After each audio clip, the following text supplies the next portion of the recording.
Welcome to this live session hosted by Fab, your insurance broker and moving to France expert. Fab is like your immigration GP. We're here to answer all your questions: visas, residency, healthcare, driving, taxes, properties, and much more. We navigate the complexities of France to help you embrace the French lifestyle you've always imagined. Although we are experts in the immigration industry and have been working in this space since 2015, none of what we say should be considered legal or financial advice. It is also worth noting that the immigration industry is an ever-evolving field, so things that are relevant today might be outdated or inaccurate when you actually move to France. Fab's main source of revenue is insurance through our brand, Fab French Insurance. Our main goal is to ultimately help you move to France, as we only sell insurance to clients applying for a visa, a residency permit, or those with a French address.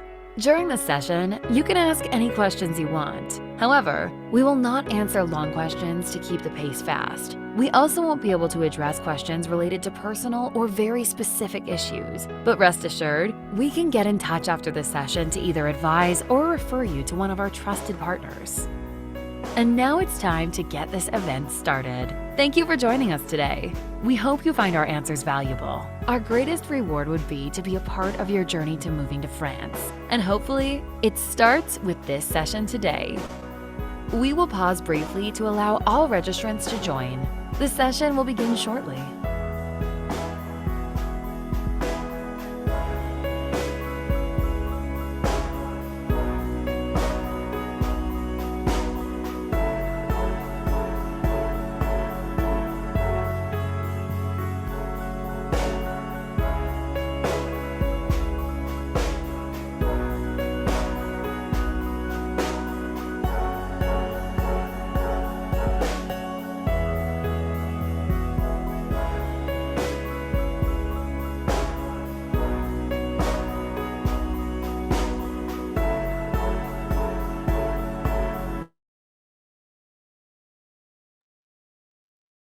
And we're back. So, hi everyone, and thank you again for joining. So this is Fabien again. Thanks for watching this small introduction video. Well, you've joined quite a lot of you this evening, so hopefully you can ask your questions in the Q&A section of this chat, this Zoom meeting. Feel free to start answering some questions. And I'll start with questions that have been sent to me over email previously to this session this evening or this morning, depending on where you are on the planet. So I'll start with the first question from Marta, who asked, my husband and I would like to know what visa we would need to apply for if we are running an online business, registered in the UK, living in France. How do we apply, how long it take, and how long would it be valid for? So all visas are valid for 1 year, unless you apply for a 6-month visa, but these aren't renewable. So if it's to leave to France permanently, I'm considering you'll be going for the visa called the VLSTS, which is a 1-year visa, renewable, because then you'll need to be able to convert this into a residency permit or renew it into another year's visa. How do we apply? So there are multiple ways to do that, but it all starts with applying on an online portal, which is called francevisas.gouv.fr. I can share the link after this video as well. But in regard to running an online business in the UK, so, well, legally speaking, if you have an online business in the UK but are living in France, you're supposed to either be an employee of your own company and be registered with French URSSAF, which is the authority for social charges in France, or set up a French business that invoices your British business. But again, in theory, working remotely is only possible if you are an employee. If you are the director, managing director, or business owner, you're supposed to also register a business in France and therefore apply for a business visa. If you are a remote worker, a visitor visa, which is a non-working visa, would also be an option. But again, in theory, if you want to work for your British business remotely, you're supposed to register a French business and pay social charges in France, therefore. Actually, another question from, oh no, Mara, not Martha this time. Sorry, Mara. Our income is comprised of rental properties, social security, and pension. So she's asking a lot of questions. So Mara is from the US, by the way. So are we taxed on income earned outside of France? It is a yes and no kind of answer. You have to declare every bit of income on your French national taxes. However, only the income that's taxable in France will therefore be taxed in France.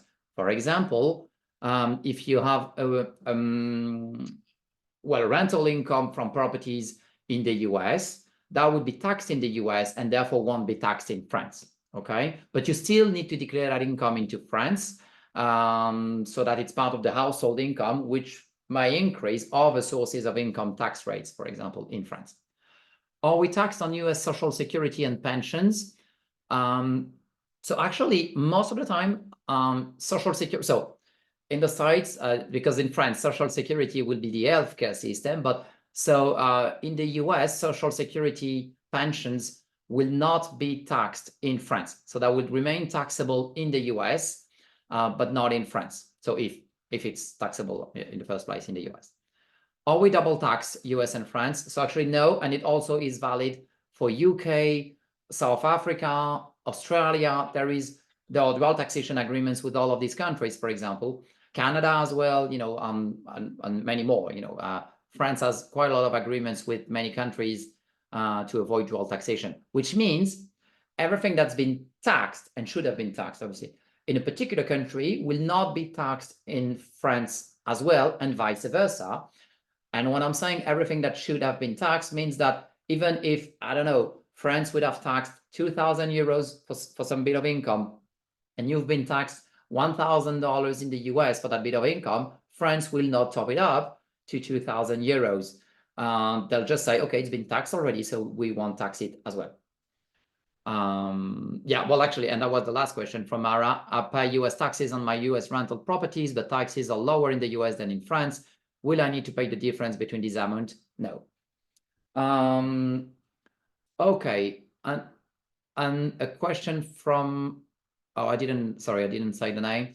A medical insurance cost, how much does it cost to be in the French medical system? Okay, so, well, that depends a lot. The general rule is there is an allowance, there is actually an index called the PASS, P-A-S-S, Plafond Annuel de la Sécurité Sociale. And France will consider 50% of that index per person. So as a couple, that's 1 times the PASS. If you're a single person, that's 50% of the PASS. So roughly, I'm running up the numbers, 50% of the PASS is 22,000 euros, and 1 PASS is 44,000 euros. So I'm saying this because every bit of income, let's say you're a single person, every bit of income that's sitting on top of 22,000 euros might be taxable for something called the CSM tax, which is the tax you will have to pay if you've never contributed towards the French social security system. It's only if you are non-working. If you are working in France like employed, or if you have a business and therefore paying social charges through that business, then that would void the tax. But if you are retiring to France and have never contributed to the French system, you might be eligible, not in a good way, to that CSM tax.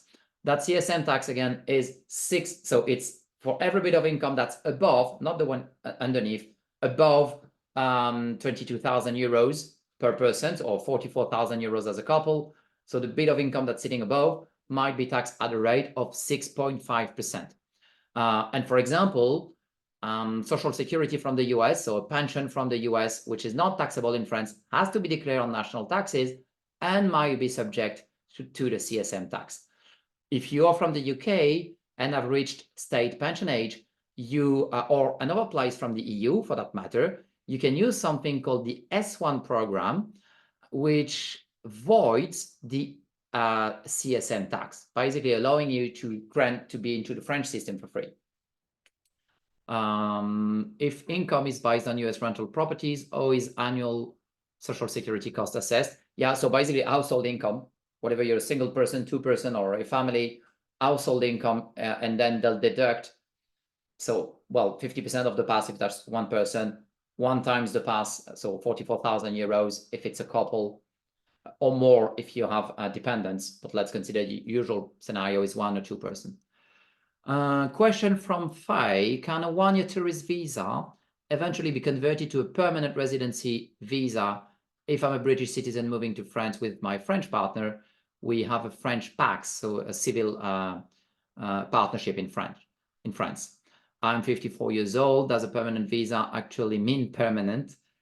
If I receive permanent residency in the future and my PAX partner passes away, do I have to leave France? Okay, so quite a lot to unravel here. So first things first, British or non-British, I mean, as long as you're non-European, the rules will be the same. So what I'm saying for in this case also would work for any non-EU citizen. So yes, a 1-year tourist visa. So, but also a pro tip. The 1-year tourist visa, it could be when you actually do that on the French visa website, it could be a 6 to 12 month visa or 12 plus month visa. As the requirements are exactly the same, always go for the 12 plus month visa, because this is the only one that's renewable.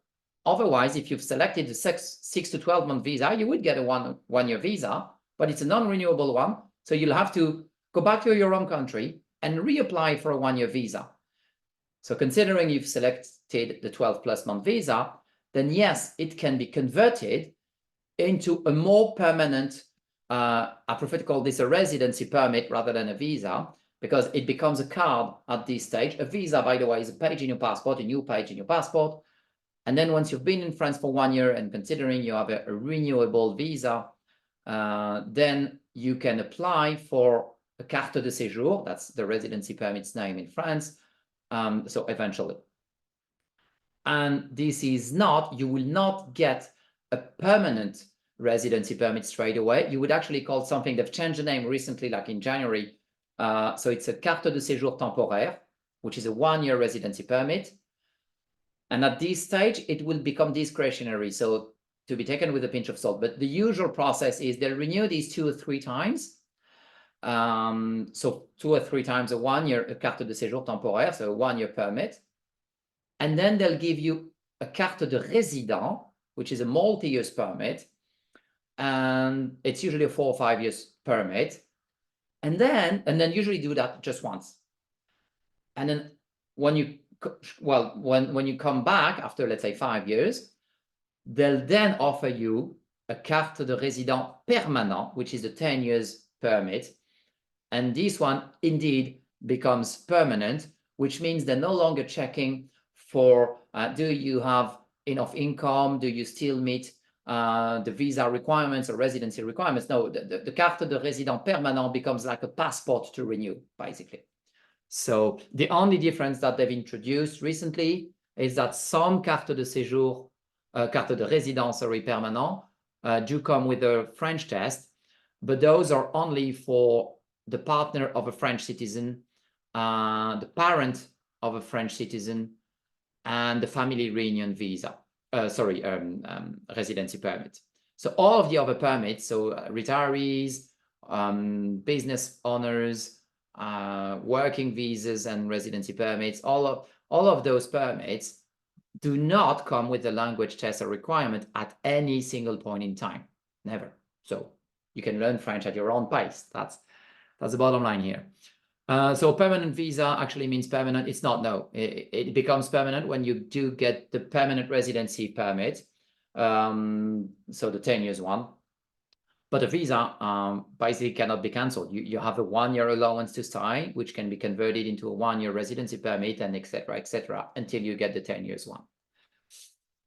If you receive permanent residency and your partner passes away, no, yeah, you don't have to leave France. I mean, as long as you have a valid permit, it is still valid. So you can remain in France for as long as you like. Question from Shiona. Sorry if I don't pronounce this correctly. I'm particularly interested in the talent visa option. So if possible, it would be great if you could talk about that. Well, the passeport talent is, as the name suggests, implies that France considers you a talent for the country. So it is very, very discretionary. So it really depends on what you're doing, the line of work, if what you're doing is something rare and something that France is looking for. So for these types of visas, because the rejection rate is so high, and it's high not because they deny you, it's because they receive so many silly applications. And they receive so many applications because the Passeport Talent is a multi-use visa straight away, basically, so it looks attractive. I would strongly suggest to seek assistance from an immigration lawyer or an immigration expert, because these are a bit more complex. But the bottom line for this is, I'm seeing quite a few talent visa, Passport Talent these days. So it is always an option, but again, it is a discretionary one, because you get into subjective territory. You know, France has to consider you are a talent to France. The only Passport Talent, which for me is not discretionary, actually there are two, is the investor Passport Talent, which this one is, well, if you invest 300,000 euros into a French business, then, well, this is it's not subjective, it's objective. And the other one is if you're what they call a highly qualified worker, which means like master degree level and earning more than 42,000 euros or more annual income from that job you're having, and you're an employee in France. That also would qualify instantly. But all of the others become discretionary, so that's why I would rather advise to seek assistance with these. And final question until I'll jump to the Q&A in the Q&A box is a question from Dean and Cindy. What are the guidelines for remote work with the long stay visa? So, okay, this one we've covered. Basically, you can actually use, if you're a remote worker, you can actually use the non-working visa, which is the visitor visa. It only works, this is a bit of a gray area, so it's completely legit, but it's only valid if you're working remotely 100%. You're not working for a French subsidiary or a French branch. You're not working for French clients. Basically, you have no business with France. You know, for example, you're working for a US company or a British company from France, but the company is in the UK. You have no business with French or French clients. Then they consider this to be remote working 100%. And then there's no problem. You can then use a non-worker visa, because from a French perspective, you're not working for France or in France.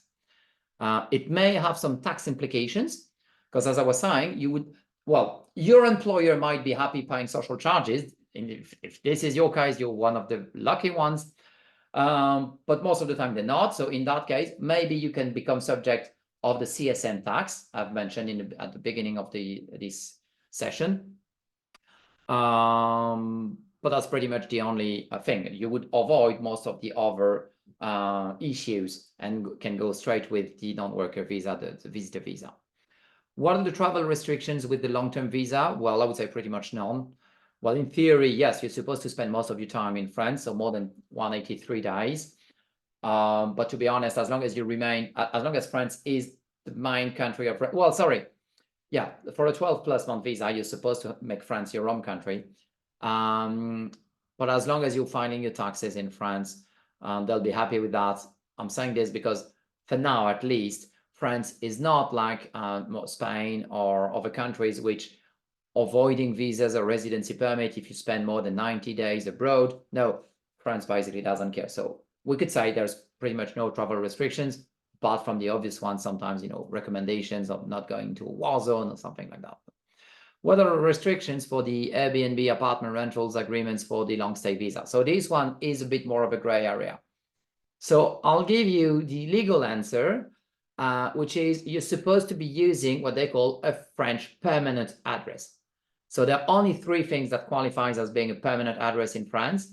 This is a rental accommodation with a long-term contract, like a 1-year contract in France. That's pretty much the only B2C rental contract you can get, which is one you can, I mean, the tenant can walk away within a single month notice. It's the property owner that's committed for 1 year, not really the tenant. Or obviously, if you bought a place of your own, or something called an attestation d'hébergement, which is basically a sworn statement of someone saying that they're happy having you around. So these are the only three options you have, okay, legally speaking. But that's a theory.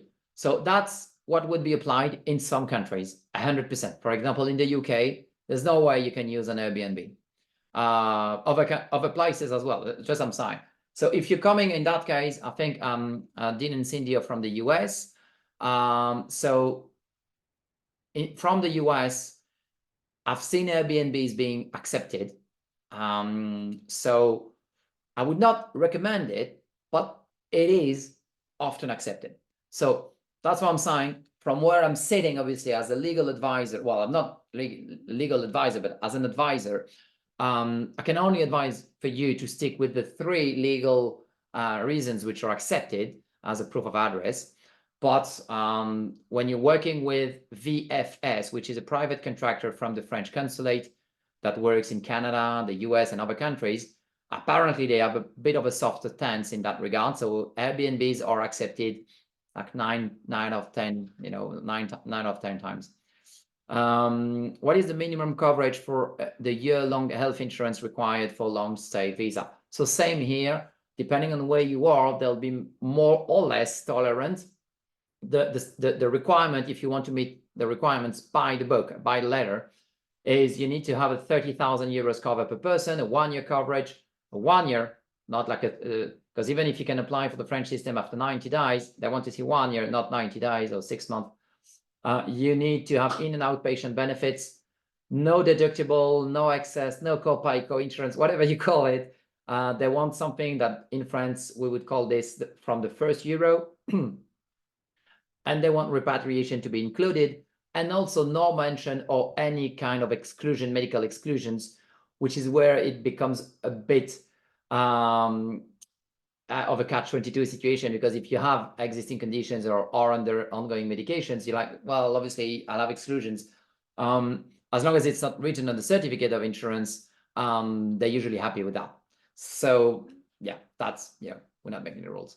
So that's basically what sums up the requirements. Okay, let's see. The question from an anonymous attendee. 2 questions. We are a common law couple with one partner relying on the other for financial support. In the visa application, is this going to be a problem?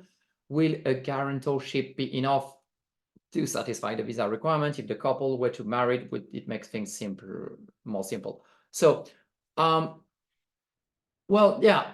So no, the short answer is no, it's not a problem. It's just you need to be aware that although you do apply as 2 individuals, because you need to go through individual interviews and apply as one person after another, you will declare that you are engaged or in a civil partnership with someone, and therefore, in terms of income, because the only requirement here, I mean, that could be you would have the same address, you can have the same insurance policy with both the beneficiaries on it. The only problem in this case might be the proof of income. In France, you need to meet French minimum wage, which is at the minute roughly 1,400 euros a month net. Or if you have even zero income, then you can substitute this for proof of savings, which is basically, again, I'm running up the numbers, 18,000 euros. So if you have 18,000 euros or an equivalent amount in a foreign currency, which then translates into 18,000 euros, they'll be happy with that to meet the requirements. Or it could be a mix of both, by the way. Even if you just have like 1,000 euros passive income, then you can top up the missing income with savings. As a couple, in theory, you're supposed to have 2 times this amount, either again in income or in savings. But I mean, in reality, they're much more flexible. Again, most of the time, the French consulate, you're the kind of person that they want around. So they usually are happy if you have something like 25,000 euros, whatever, again, this is like a monthly income you have that sums up to 25,000 euros per annum, or 25,000 euros in savings. As a couple, that's usually what they're happy to see, especially if you have a property of your own and a mortgage that's been paid off. Then they can even lower this bar. Just to be on the safe side, I tend to advise 25 to 30,000 euros. that's definitely would qualify you, but I've seen even lower amounts being accepted. So then, yes, you can definitely use, for example, the savings of your partner's bank account, that would be accepted, and it's not a problem for one partner to be relying on the other.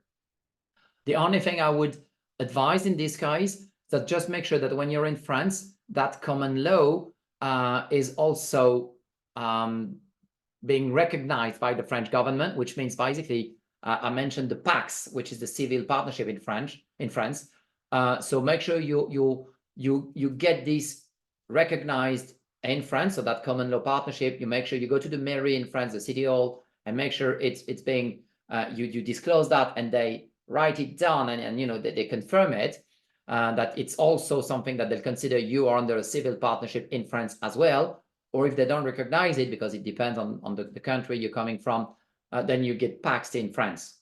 But basically, doing that will guarantee that you do not need guarantorship or that kind of stuff. Just using the partner's income or savings would get you through the gates. But obviously, I've been paid by wedding planners, so being married would definitely make things simpler. People will be happier, and you'll be able to throw out a party, so it would make things simpler. But I'm kidding, it is not a mandatory requirement, and it basically doesn't change anything. But if I can get some sponsorship from wedding planners, who knows? So Vanessa is asking, when do you start paying tax on a property in France? Well, actually, the minute you own a property in France, then every year, when comes the tax season, which basically is in May, if you've been in the property on the 1st of January of this year, then you'll have to pay the tax for this year. So, well, that's very simple. So if you buy a property in February, and usually when you're buying a property, the notaire, which is the guy, the solicitor, which is dealing with the transaction, they'll make sure that they prorate, you'll have to pay a pro rata of the tax, if you're buying midterm in the year and things like that. But not to delve too deep into the problem. The rule of thumb is the guy who is sitting in the property on the 1st of January is the one who will end up paying the tax for this fiscal year. And that's basically how it goes. Okay. Well, Dean, the question was in this as well. So you submitted this over email. I think I've answered it. Thank you for asking again. Camila, I'm Swedish. My husband's American. I have dual citizenship. Do I need to get a visa to live in France? What kind of visa does my husband get? Do my children who are dual citizen have to apply separately? Can they just follow us? They are over 18. How long does it take to get a visa if they do? Okay, quite a lot of questions. So basically, the rule of thumb is when you're dual nationals, so considering one of these nationalities is a European one, you do not need a visa. You need nothing at all. Okay, you can just move to France. Actually, Rebecca was sorry, actually, I forgot to introduce you to actually two members of the team who also are helping me in the webinar, which are Nani and Rebecca. Sorry, Nani and Rebecca, just forgot. I just deep dive straight in. So Nani is American, Rebecca is Irish. So we have two examples here today with us. So to get back to the question, when you're a European citizen, so for example, like Rebecca is Irish, so she just came to France without a visa, without a residency permit, without anything.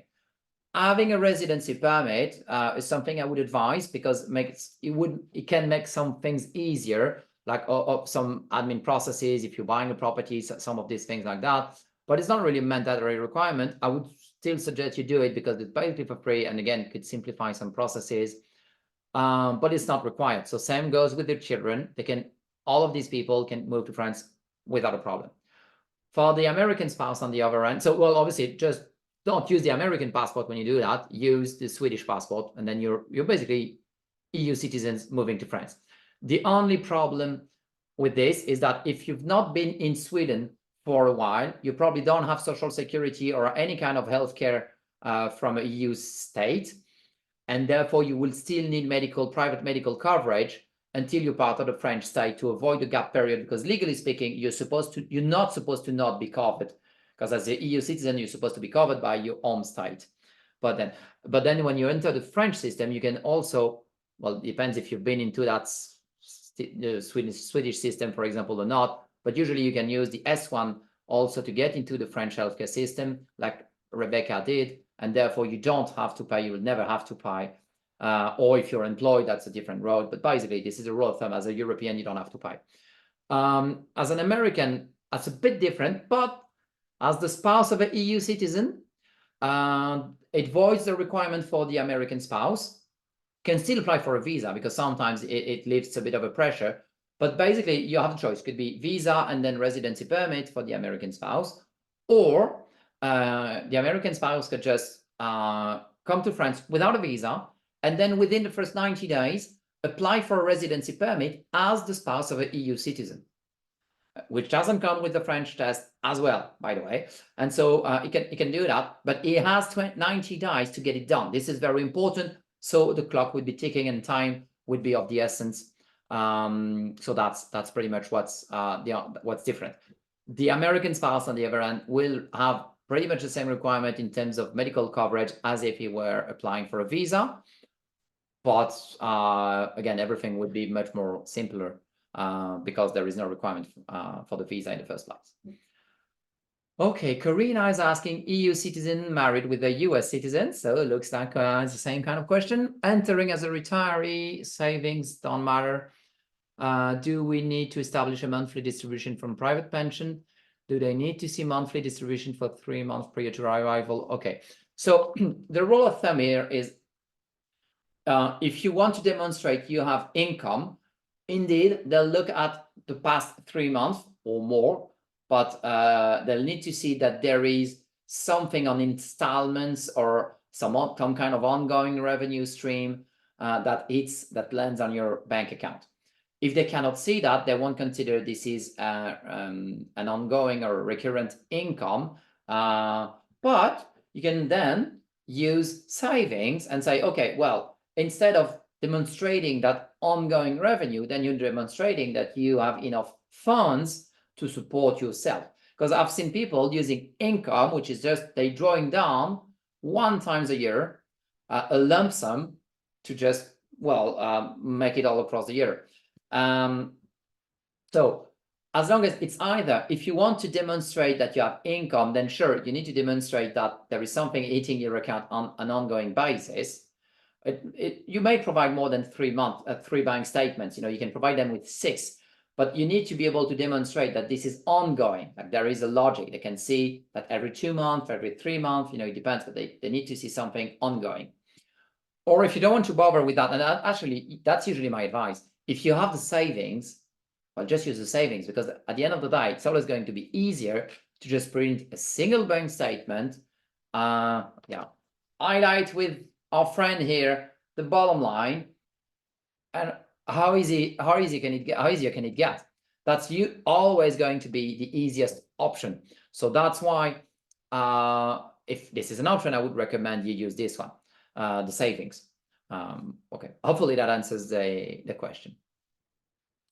Ian, I think it's the way it's supposed to be pronounced. Sorry if I spelled this wrongly.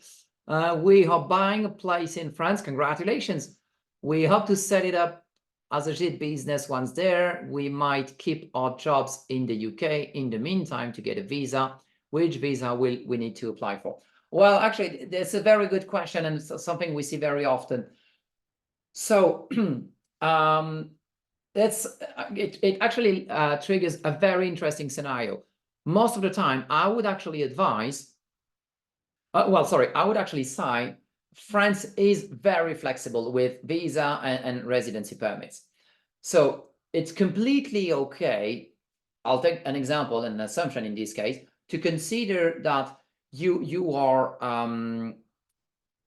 a remote worker at first, because the place you're buying, I suppose, will need some renovations. So you probably won't be able to start the business straight away. It might be in 3 months' time, 6 months' time, maybe 1 year's time. So considering that there'll be a gap period, definitely I would recommend you start with a remote worker visa, so a non-working visa, which is the visitor visa. And then eventually when you're all set up and you can start this JIT business activity, then you start the business, that activity with keeping the visitor visa, but when it comes the time for applying to that residency permit, then you declare that you've changed your situation, that now you're no longer non-working, but now you have a JIT activity.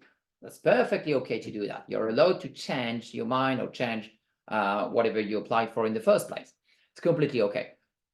However, if you know that you'll move to France, still being working for the UK, for example, and you'll start the JIT business straight on as well, then no, I would not advise you go for the visitor visa. I would advise you go for a business visa straight away as well, because that would be more relevant. At the end of the day, what they want to see is that everything you're doing and saying is just has to be credible.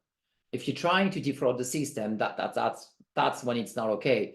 But if you're doing something and then 2, 3, 5 months later you then change that thing and then do something else, again, life happens. Friends okay with that. You're okay. You're allowed to do that. Change your mind or change course. It's not a problem.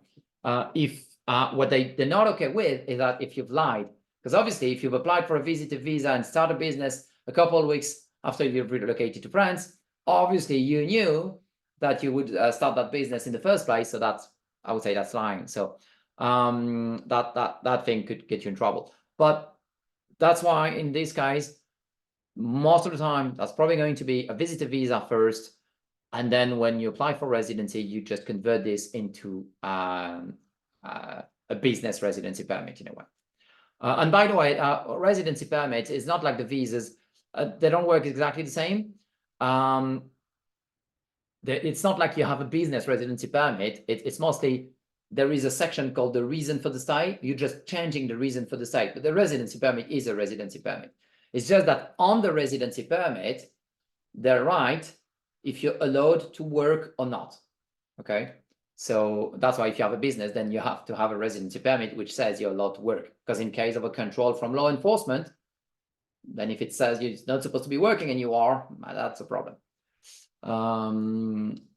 Okay, so Linda is asking us, I have an Irish passport, my husband's British, we intend to buy a property and JIT and work in France. How does he apply for the spousal visa? I like this word, the spousal. Yeah, sounds a bit posher than what I've said so far.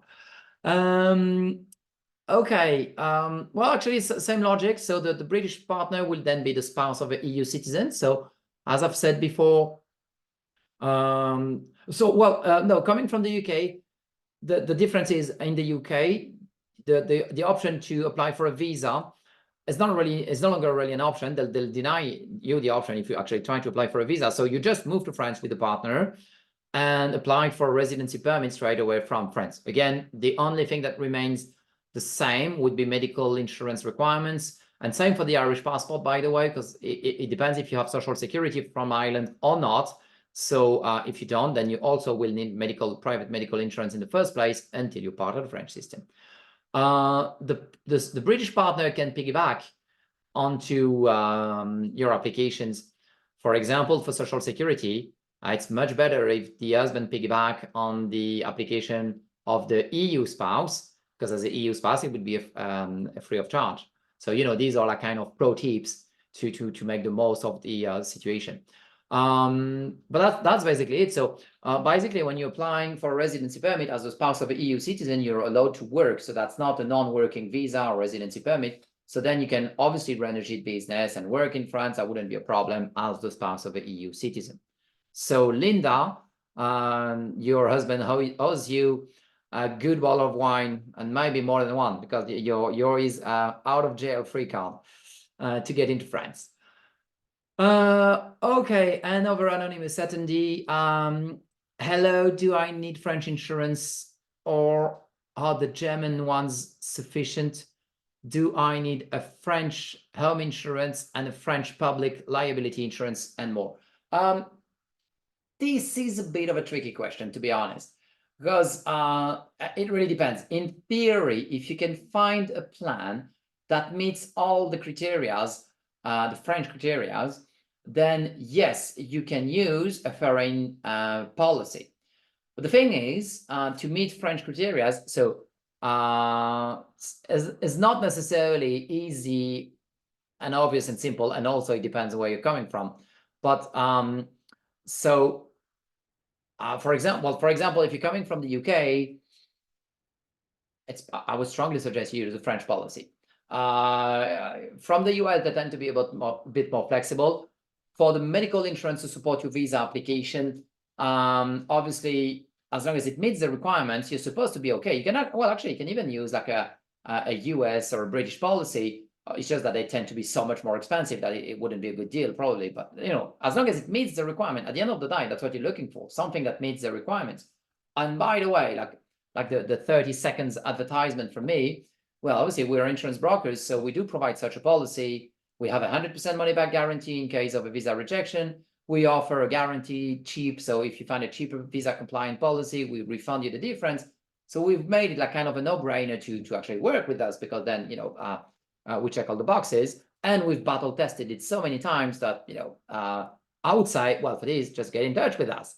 But if you want a broader answer, for medical insurance, it depends on where you're applying from, and it depends on whether you have a plan that's visa compliant or not. For home insurance, on the other hand, it's almost certain that foreign-based policies won't meet French requirements. Well, it technically is possible to meet the requirements, but most of the time they won't meet the requirements. And actually, on the property, by the way, it also depends if you're the tenant, the property owner, and if you're the property owner and living in your property or not, you know, the different criteria. So that's why I'm not deep diving into this. But again, so for the rule of thumb is, it depends. You love that kind of answer, I'm sure. It depends, but in general, I would strongly suggest, well, this is France at the end of the day, so to be on the safe side, go with the French policy. And to be on an even safer side, go with us. I mean, we'd be happy to help you. But if you do find a policy that's from a different country and meets the requirements, it should be okay. David's asking, as a remote employee from a British company, what are the best first steps to take? Meaning, can I start in France under a visitor visa before finalizing all with my employer? Yeah, as long as your employer is happy having you as a remote worker, that's basically, you know, obviously if you're not physically around, yes, then you can decide on the place where you live, and you can indeed start with a visitor visa, which does, by the way, with a visitor visa, you can use your pay slips as an employee to support your file saying, no, I'll be remote working. And in this case, they'll be asking you, you know, to write, I mean, well, they'll ask you to write a sworn statement no matter what, like they'll have you write a letter and sign it off. But if you're retirees, they'll have you sign a letter saying that you will not be working in France. And if you're doing this, they'll have you sign a letter saying that you will not commit into business ventures, basically, or endeavors with a French company or French clients. Okay. So hopefully, David, it answers the question. Yes, you're more than welcome. Come have a glass of wine with us. We'll be happy having you around. I'm pushing very hard towards the authorities, the French authorities, to make sure that there is a medical exam once you've activated your visa. You have to activate your visa, by the way, within the first 90 days. And once the visa is activated, you'll be scheduled a medical appointment. Fear not, this is just to make sure you don't have consumptions and other contagious kind of disease. But I'm pushing hard so that they also include a blood test, so that they can test for your wine intake, make sure you know fully French. But so far they've denied me this test. So, but hopefully it will become part of the requirements. I'm joking, obviously. Okay, someone who has the name of a mobile or a phone, I don't know, is saying, Samsung is saying, once your visa is approved, is it correct that you must move to France within 90 days? So I wouldn't see this way. No, when you apply for a visa, you apply for a visa with, there is a section in the visa form that says intended arrival date in France. Okay, so that's the date you're supposed to arrive in France. Okay, so it's not within 90 days. It's because usually you cannot book an appointment in a visa center if you're not within that 90 days. So basically, you can start the application on the visa website up to 6 months in advance. Okay. But you cannot book an appointment until you're 90 days away from that intended arrival date. Okay. And at the very least, you're supposed to have applied at least 30 days prior to that intended arrival date. If, for example, I wanted to help someone move to France on the 1st of June 2024, this is too late. This has to be the 14th of June at the very earliest. So no, well, I would say technically it's not really correct that you need to move within the first 90 days. You're supposed to move at the intended arrival date that you've used onto your form. But let's say for whatever reason you cannot make it onto that date you've used on the form. This is okay indeed, but you're still supposed to have activated your visa within the first 90 days. So again, following the intended arrival date.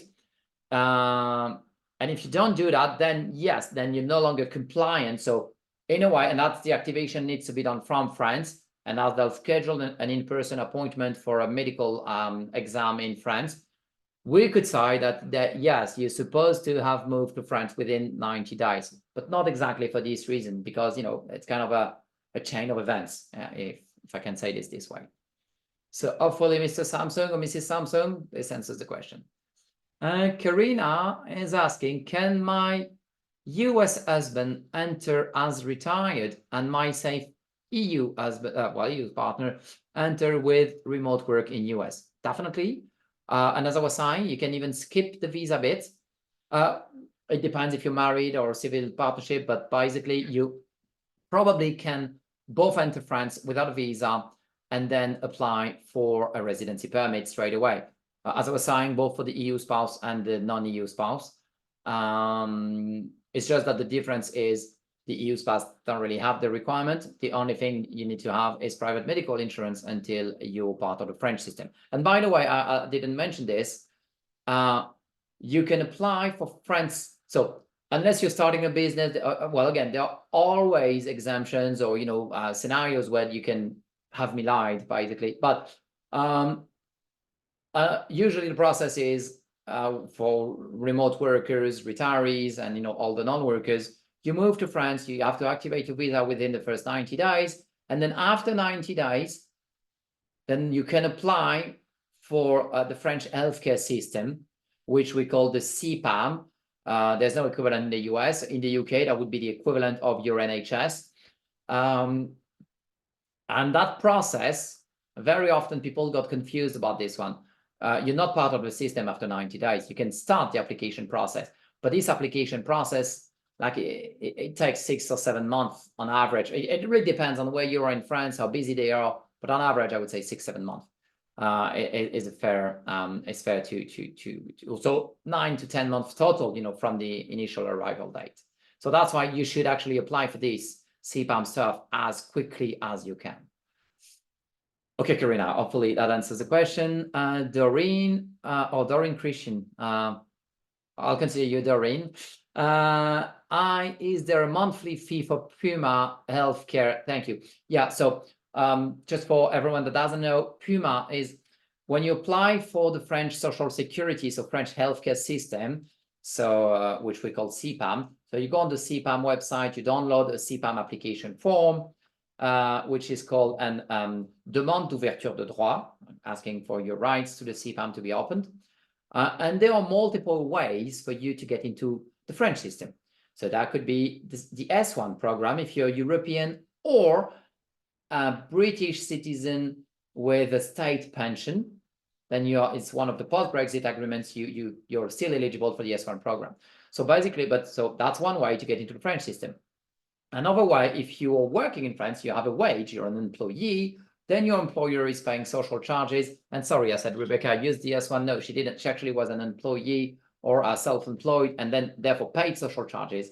So being an employee or being self-employed, then you're paying social charges and therefore it will get you into CPAM through that process, which is being a worker in France, sorry.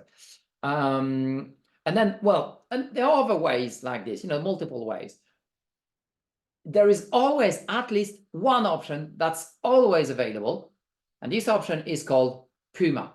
Puma stands for Protection Universelle Maladie, Universal Healthcare program, basically. And that means everyone can apply. And it's not can apply. Actually. Once you've been in France for 6 months or more, you're supposed to have applied. Otherwise, there are some scenarios where if you're a detached worker, there's some options. But let's keep this simple. You're supposed to have applied for CPAM, and it is mandatory for everyone to be part of the French social security system. So after 1 year, after 3 months, you can start the process, but after 6 months, you're supposed to have started the process anyway. So, and worst case scenario, if you don't fit into any of the boxes, there is one you fit in. This is the Puma box. So there is no such thing as a monthly fee. It does depend on whatever you've done, wherever you're coming from, the source of income and stuff like this. So it's either, for example, if you're a British retiree, it's going to be for free. If you're the spouse of an EU citizen, it's going to be for free, highly likely. If you are a remote worker from the US, you're probably going to pay the CSM tax. And I could say this is kind of the monthly fee you're referring to. It's not a monthly fee. It's something that you'll have this on your national taxes, which then you can pay on installment, but they're not charging. It's not like in Spain where they do charge you for a monthly fee for this. It's not like this. It's either you can be subject to that CSM tax for the Puma healthcare. Actually, it's for the national healthcare in France through Puma. Puma is a process, so you're applying through Puma, and then the fee most of the time. There is a fee if you're making more than 44,000 as a couple or 22,000 as a single person, unless you are the spouse of an EU citizen or you are a British retiree. Yeah, to simplify the answer. Sorry for the long answer, Doreen, but hopefully it does answer the question. Luke is asking, are there any financial requirements for working age people looking to permanently move to France? No, well, it's just that in France, it would seem very weird if you are 90 years old and still working, or a centurion and still working. But technically speaking, nothing prevents you from working. You can work pretty much all your life if you'd like.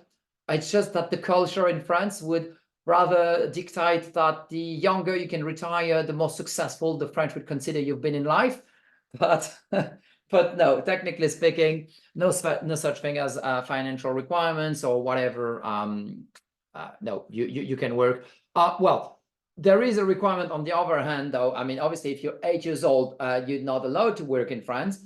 The earlier you can work, actually, I'm hesitating. I don't know if it's 15 years and 3 months or if it's 16 years old. But basically, as a teenage boy, you can work without being emancipated. But I think 16 years old, definitely. I did start working in crop fields when I was 16 years old. So that definitely is an option. Younger, I don't know, but that's a general idea. So hopefully that was the question, Luke, and sorry if I didn't get this right. Oh, and by the way, just in case there's some things I didn't answer or you're not satisfied with my answer because you wanted to deep dive a bit more, we'll send a follow-up email after this event, and you'll be offered the option to book an appointment with me, or obviously just answer the email and ask any follow-up questions you might have forgotten to ask in this session. Okay, Kevin, that's your turn. What is the best contract to adopt for the purchase of a French property if I have an EU passport but my partner has a UK passport? What kind of contract are you referring to? You mean for property insurance, or is it for the residency permit, the medical insurance? Okay, I'll just throw out some random things. So, well, first, when you're buying a property, there's no such thing as a contract. It's not like the UK. We're going through someone called a notaire, which acts both as a solicitor and an escrow agent, and although technically speaking is a self-employed person and is independent, they're so heavily subsidized, or not subsidized, but their fee are monitored by the state, actually dictated by the state, and they're heavily monitored by the state, so they're very close to being public agents, although again they're private contractors. But so and it's mandatory to go through them. So, and this why the process is super secure. You're paying the notaire, the notaire is paying the seller, and if anything goes wrong, no one is paid and you get all your money back. So if that was the answer, then this is my response. If you're considering to buy a property, you also need to demonstrate it's insured. So in France, we don't really do property insurance. Well, like usually you have home insurance, like you're insuring the walls. We don't insure the walls in France. We don't even declare the value of the property. We kind of always insure the home and contents insurance all the time, although you can insure a very low amount for the content, but it's always kind of a comprehensive policy we're selling. And you'll need such a policy. But just to be fair, technically speaking, only the public liability bit is mandatory. So, well, you could stick with that. But good luck finding an insurance company in France that wants to sell you public liability alone on a property. Everyone, again, the only thing that exists in France is a comprehensive policy. And by the way, just a small anecdote here, same for vehicle insurance. You don't buy roadside assistance separately in France. That's basically not a thing. Or, it's always packaged within the car insurance policy. You have car insurance, and within the car insurance policy, you usually have something like an home start, roadside assistance, and breakdown cover. So, okay, hopefully that answers the question. And so, as I was saying, there is a legal requirement that's not always checked, but it's still a legal requirement. You need to make sure whatever you're European, you're non-European, whatever you have to apply for a visa or not, or you go straight for the residency permit because you're a spouse of an EU citizen, whatever the situation, you have to make sure that there is no such thing as an insurance gap. You're supposed to be medically covered until you're part of the French system. Some policies will accept an early termination clause so that you can cancel them when you're part of the French system. Some policies will not accept this. Then it becomes, obviously get in touch with us. We'll advise for the best policy. But the thing that you should remember is whatever you apply for a visa, a residency permit, you're European, you're non-European, whatever the scenario, you are supposed to be insured privately until you're part of the French system. The only difference is if you're applying for a residency or a visa, spouse of an EU citizen or not, then the requirements for such a policy then may vary, but you're still supposed to be insured. So hopefully within my answers, there is one that suits the questions you asked, Kevin. Karina, another question, I think, and because the name rings a bell. EU, US citizens, the bank account we have in the need to show both partner name on the account. If yes, for how long prior to arrival in France we need to do that? Another question, marriage certificate from US needs to be translated and apostille with only 3 months prior arriving. Same for US birth certificates. Okay, so quite a lot of questions. First thing, bank account, yes. So whatever you're using, they'll need to see indeed both names on it, or then you can also use sworn statements and things to demonstrate that the funds are common to the couple or the marriage. Okay, so that's doable. But yes, that would massively simplify this. So yeah, both partner names on the account, yes, or you can also have your partner wire the funds or lend some funds between each other. Everything's doable, but definitely having they need to see a bank statement with your name, or if it's a partner's name, then they need to make sure that there is the bank's statement with the partner's name and a proof of marriage or something like that. Make sure it's one single entity in a way. I don't know if I was clear with this one. Sorry, it's getting late and I didn't get the apero, so getting crossed and angry now. No, kidding. Okay, if yes, for how long prior to arrival we need to do that? Well, they'll check for usually the past 3 bank statements. Don't know if that answers the question. So, sorry, I didn't really get this one. Marriage certificate, do they need? Yeah, they need to be translated. Actually, they need to be translated from an official translator. That's what they need to. So you need to get the marriage certificate, send it to the an accredited translator, which is the equivalent of what you would call a sworn translator. If you don't know, just get in touch and I can send you a link with, because it's actually that there is a public list, but well, obviously this is French. We had 2 options. We can either do something that was user-friendly and simple to use, or something that's super complex and confusing. We choose the later because obviously otherwise that wouldn't have been funny. So well, get in touch and I'll show you some links with people that you can use. But you basically need a sworn translator, a French sworn translator. and it needs to be a French one. Or someone actually accredited, like an official translator in France, accredited in France, even if they could operate from the US or elsewhere, but they need to be accredited in France and be on public listings. And same for US birth certificates. Yes, same for US birth certificates. Okay, we're getting to the bottom of this. Some final questions. And Chelsea, moving with a child, do I have to register them for a local school in order to get the visa, or can I? No, you actually move to France and then register them with the school.